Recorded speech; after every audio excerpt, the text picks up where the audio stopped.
checked in. The lady at the front desk is fucking amazing. Debbie, it's not her real name, but she looks like a Debbie. I didn't ask for her name. She's fucking cool. She greeted us. She showed us where the pool was. She encouraged us to swim. We fucking swam all day. I got locked in the pool and she showed me how to get out from the child lock. Then she made a joke about locking fucking kids in the pool. Debbie's a badass. And I thought that Debbie was going to make me sad for a second.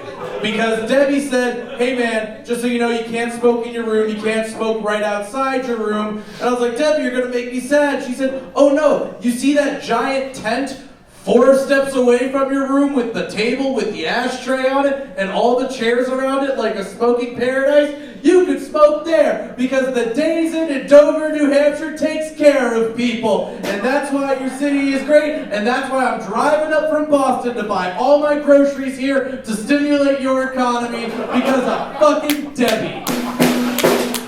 She is phenomenal.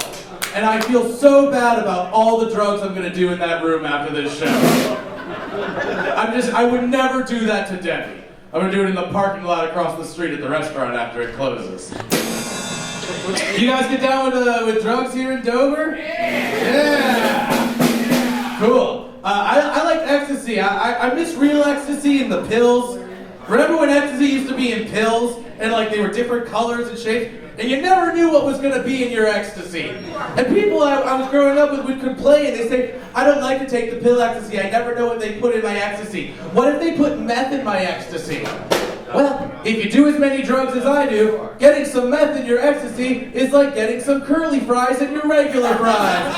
It's just a bonus. So, then it switched over to this Molly stuff. It's just a white powder in a bag, and all the people are like, yeah, it's pure ecstasy. This is how we know it's pure, because it's a white powder in a bag. Yeah, because drug dealers never learned how to put other stuff into a white powder before. It's impossible. They don't know how. I used to buy heroin on Craigslist in Los Angeles. Did you know you could do that? Yeah. All you gotta do is you Craigslist on Craigslist the words black tar, and there will be an ad, and the ad will say black tar hats, $60 a gram, and you're like, yeah, that one's the heroin. They don't sell hats by the gram, guys. So me and my friend got in a car to go buy some hats from a guy, and he said, what do you guys do? I said, we're comics. We run a show. I dress up like a king, he dresses up like a jester. It's like theater meets comedy. He goes, theater? My daughter loves theater. I haven't talked to her in 6 years. Do you think if I brought her to your show, she would like it? I said, probably not. Because what am I supposed to say when you introduce us? Yeah, your dad's great. He sells me hats that make me not sweat. You guys ever take acid? Yeah. Acid's pretty much the only one I do anymore. I fucking love acid. Yeah. Here's the thing though, about my generation taking acid. Whenever I'm on acid, someone will like pull up their phone or their computer and they'll say, dude, look at this iTunes visualizer. Look at this tripping video on YouTube made specifically for people on acid. Look at this visualizer. The world is the visualizer. You don't need to look at the computer. There's fucking snails and stars. You can go to the fucking Dover Days Inn and visit Debbie. Why the fuck are you looking at a computer screen? Yeah. But you know what they'll say? They'll say, hey man, Steve Jobs used to do acid. Good. Let's dig up his bones and try to talk to them. Because that's the fun shit you're supposed to do when you're on fucking acid.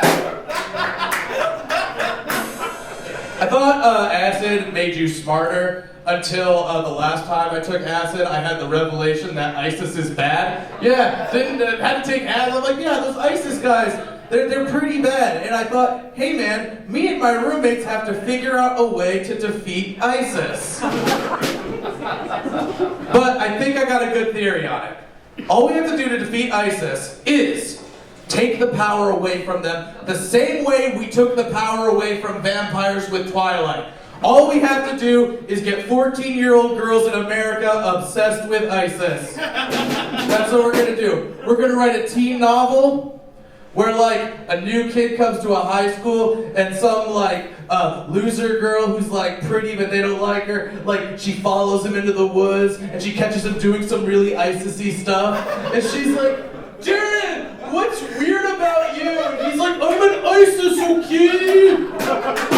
I'm sorry, I'm an ISIS. He's like, I love you. I want to be in ISIS too. He's like, there's no girls allowed in ISIS.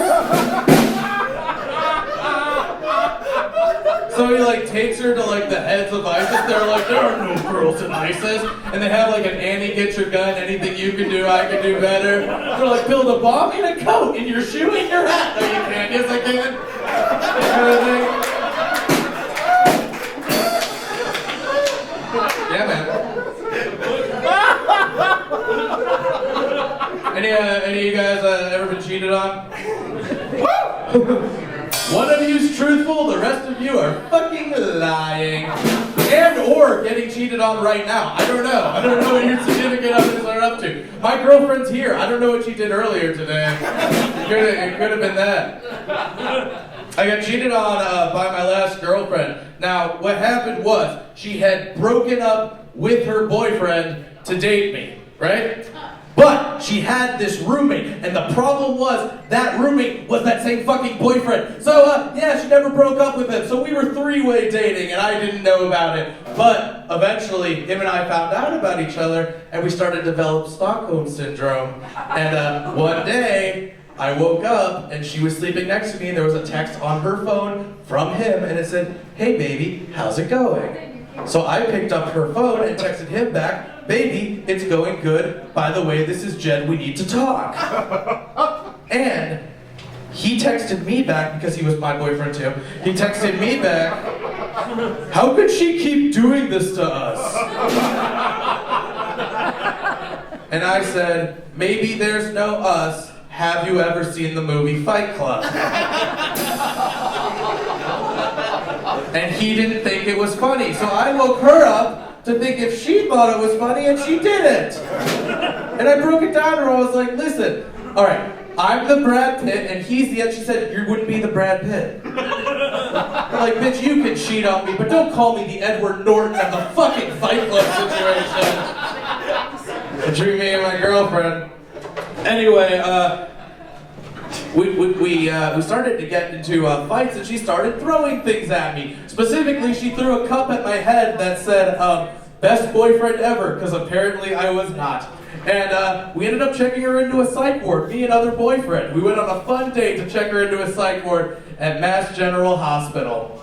And I was in college at the time, so I checked her in, had to go to class. He stayed with her. By the time I came back to the hospital, the ladies at the check-in desk were fucking done with us.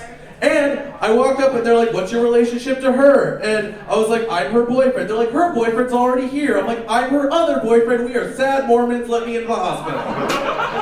So I shit you not, on my name tag, they wrote boyfriend 2. My name is Jed Kurtzman. Good night.